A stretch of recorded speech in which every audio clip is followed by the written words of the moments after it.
시편 89편 1절에서 8절까지입니다.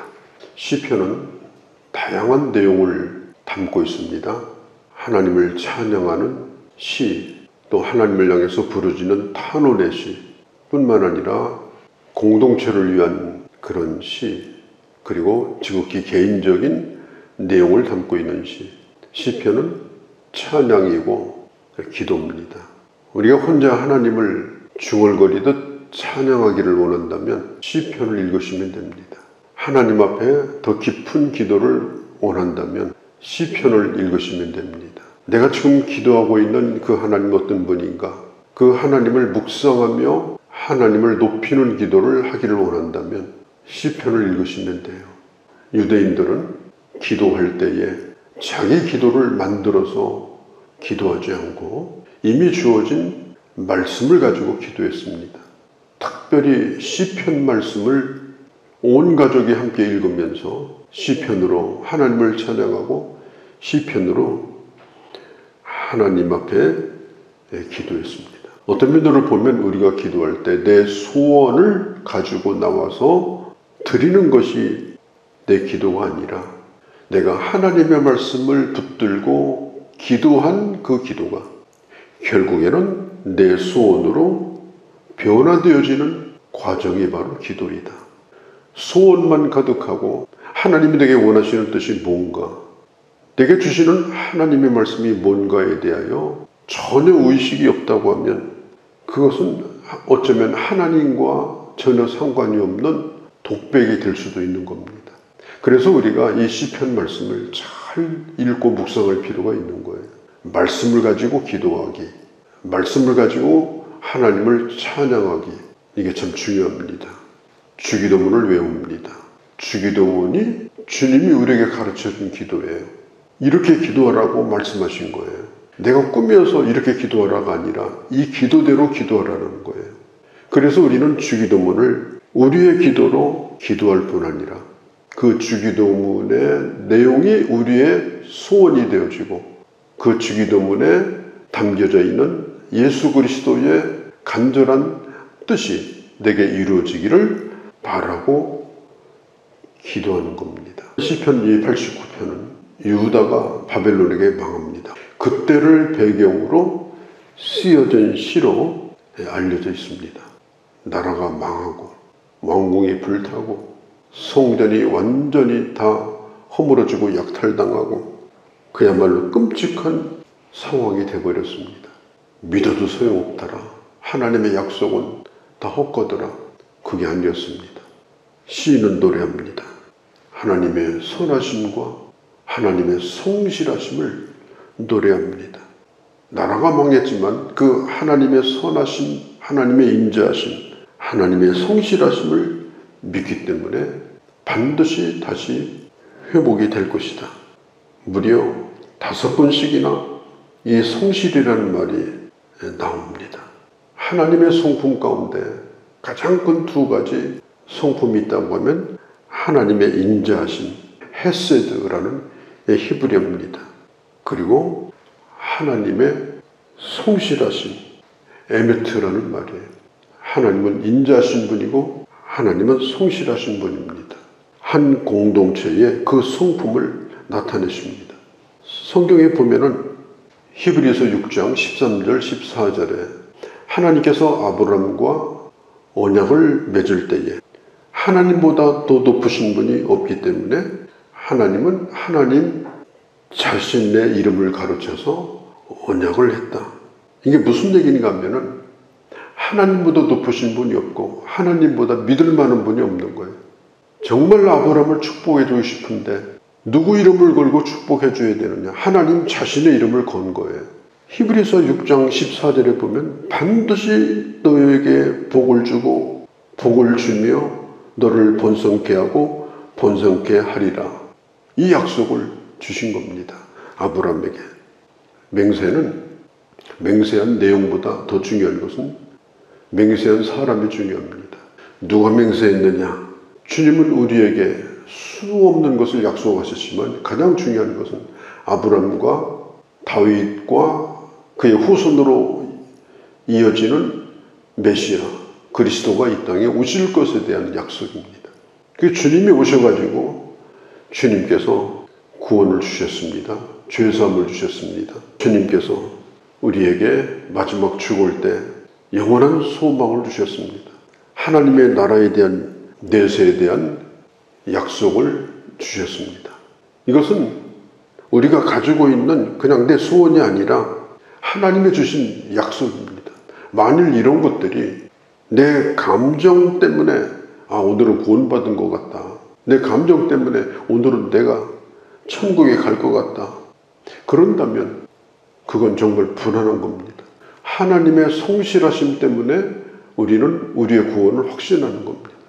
또 성실하실 뿐 아니라 자기 사람을 사랑하시되 끝까지 사랑하시는 하나님의 인자하심을 믿기 때문에 그 성실과 그 인자하심을 믿기 때문에 우리가 가지고 있는 소원이, 우리가 가지고 있는 확신이 지금 예루살렘 성이 완전히 불타 없어지는 이런 절박한 상황 가운데서 이 시인이 노래한 것과 같이 우리 삶이 다 무너져 버린다 할지라도 궁극적으로 우리를 향한 하나님의 약속은 변치 않는다.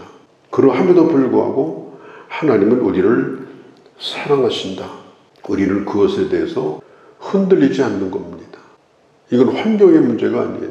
하나님의 약속을 믿기 때문에, 하나님의 성실하심을 믿기 때문에, 내가 연약한 가운데 있지만 하나님의 인자하심을, 헤세드의 은혜를 믿기 때문에 이런 우리의 구원을 확신하고 사는 겁니다.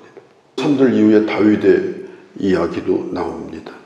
다윗에게 주신 언약, 오늘 시인은 그 언약을 되새기면서 다윗과의 언약을 이루어 주옵소서. 이게 무슨 얘기냐? 지금 다윗의 왕조가 문을 닫았습니다. 마지막 왕이 눈이 뽑혀가지고 바벨론으로 끌려갔습니다. 다윗의 왕조는 끝난 것. 그러함에도 불구하고 오늘 시인은 말합니다. 다윗과의 약속을 저는 믿습니다. 다윗의 왕조가 회복될 것을 믿습니다. 다윗은 하나님 앞에 성실한 사람이었죠. 특별히 이 하나님을 감동시킨 사건이 뭐냐? 그가 성전을 짓고자 하는 것이었습니다. 하나님이 얼마나 기뻐하셨는지 어떤 성경학자는 다윗이 성전을 지켰다고 말할 때 하나님은 어린 나이와 같이 기뻐했다. 그렇게 성경을 해석했습니다. 근데 어쩔 수 없이 다윗이 그 약속을 지킬 수가 없었어요. 왜냐하면 다윗은 피를 많이 흘린 군인이었기 때문에. 그러면 다윗도 그 약속을 이제 다 무효로 돌려버리고 그 약속에서 자유로워야 되는데 다윗은 그 아들 솔로몬이 성전을 짓는 모든 걸 다 준비했습니다. 하나님 앞에서 정말 성실하려고 했어요. 오늘 시인은 말합니다. 다윗과 약속하신 하나님, 이 다윗의 왕조를 다시 회복시켜 주옵소서. 왜 시인이 이렇게 노래할 수 있었을까요? 하나님의 성실하심을 믿었기 때문에. 또 하나님 앞에 성실한 사람을 하나님도 그를 성실하게 대하시기 때문에. 우리도 마찬가지입니다. 신앙생활을 내 기분에 따라서, 내 감정에 따라서 오르락 내리락 세웠다가 부셨다가 그런 식으로 하게 되면 하나님의 여러분들을 기준을 어디다 삼겠어요? 허물어져서 주저앉을 때는 그냥 막장이죠, 막장. 근데 어떤 때는 또 뭐 기가 막히게 좋을 때도 있어요. 기준이 어딥니까? 신앙생활은 변하면 안 됩니다. 언제나 같은 태도를 가지고 하나님을 대해야 되고 하나님의 일도 그렇게 해야 됩니다. 기분에 따라 하면 안 됩니다. 하나님이 다윗에 대해서 성실했던 이유 가운데 하나는 다윗의 성실함입니다. 우리에게도 그런 것들이 정말 필요합니다. 그러나 우리는 우리 자신을 다 믿을 수는 없어요. 넘어지고 쓰러지고. 예루살렘이 망한 것도 죄 때문에 망한 거죠. 그러나 시인은 하나님 앞에 내가 회개한다면 요한일서 1장 9절에 있는 것처럼 내가 내 죄를 하나님 앞에 자백하면 그는 의롭고 미쁘시사. 우리 주님은 미쁘신 분이란 말이죠. 죄를 회개하면 우리 주님은 우리 죄를 사하여 주시고 모든 불의로부터 우리를 건져주신다. 오늘 시인도 다 허물어졌어요. 이제 다 끝나버린 겁니다. 그런데도 회개하고 주님 앞에 돌아오게 되면 주님은 다시 인자하심을 베풀어 주시고 아브람과 다윗과의 그 언약을 하나님은 지켜주신다. 이 믿음이 있기 때문에 시편 89편의 기도가 존재하는 것입니다. 8절에 하나님이 어떤 분이냐? 비교할 수 없는 분이다. 만일 어떤 것을 들어가지고 하나님을 비교한다면 그건 하나님을 모욕하는 것이다. 하나님과 같은 분은 없다. 이 세상에 존재하는 이 모든 자연 만물, 이 우주의 이치를 볼 때도 마찬가지입니다. 하나님이 얼마나 다양하게 만드셨습니까? 지구상에 있는 이 수억의 인구도 똑같은 지문이 없어요. 참 놀랍지 않아요? 똑같은 사람도 없었어요. 우리 자신이 하나님이 만드신 유일한 피조물입니다. 내 자신을 소중히 여겨야 돼요. 지금 이 시인이 그런 얘기를 하는 겁니다.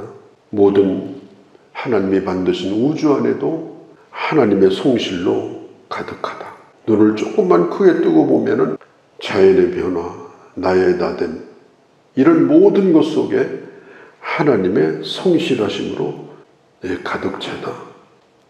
그럼에도 불구하고 우리는 오늘 1절에 있는 것처럼 여호와의 인자하심을 영원히 노래하며 주의 성실하심을 내 입으로 대대에 알게 하겠다. 그러므로 나는 하나님을 찬양하겠다. 9절에 보면은 이 파도에 대한 얘기가 나옵니다. 파도가 땅을 삼킬 것처럼 바닷가에서 얼마나 무섭게 파도가 높게 칠 때는요, 땅을 다 덮을 것 같아요. 하나님은 땅과 바다를 한계를 구분하셨습니다. 하나님께서 그 파도를 다스리기 때문이다. 13절에 주의 발, 주의 손이 능력 있고 강하십니다. 이 15절 말씀은 즐겁게 소리칠 줄 아는 백성은 복이 있다. 여호와여, 그들이 주의 얼굴 빛 안에서 다니리로다. 공동 번역에 보면요, 소리친다 이 말을 박수를 친다 이렇게 나와 있어요. 우리가 막 너무너무 좋으면 나도 모르는 사이에 막 펄펄 뛰며 박수 치죠. 또 환호한다. 마음껏 큰 소리 치면서 환호하는 거예요. 함성을 지른다. 지금 상황이 매우 좋지 않습니다. 모든 것이 다 사라졌습니다. 그런 가운데도 하나님을 향한 이 믿음 때문에 소리칠 줄 아는 사람은 복이 있습니다. 그들이 주님의 빛 가운데 살아가게 될 것입니다. 하나님의 약속하신 그리스도인 예수 그리스도로 통해서 우리는 구원받은 사람입니다.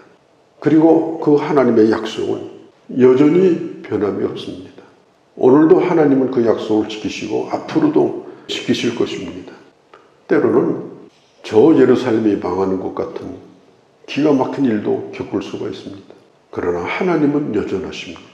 파도와 땅의 한계를 지으신 것처럼 결코 우리를 삼키지 못합니다. 환호하며 주님을 찬양했던 이 시인처럼 오늘도 우리 주님을 찬양하며 하나님을 세상에 선포하며 영광을 돌리며 그리고 우리의 심령이 하나님의 빛 가운데서 살아가는 그런 귀한 주의 자녀들이 되어주시기를 바랍니다. 거룩하신 우리 아버지, 모든 것이 사라졌습니다. 심지어 성전은 불탔고 그 안에 있는 것은 다 뜯겨서 실려갔습니다. 주님을 예배할 곳조차 없는 그런 일을 겪었습니다. 그럼에도 불구하고 오늘 시인은 노래하기를 여호와의 인자하심을 영원히 노래하며 그 성실하심을 대대에 전하리라고 그렇게 결단하였습니다.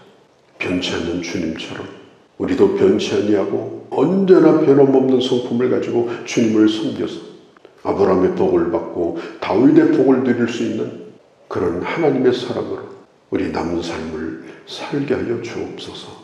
우리 주 예수님의 이름으로 기도하옵나이다. 아멘.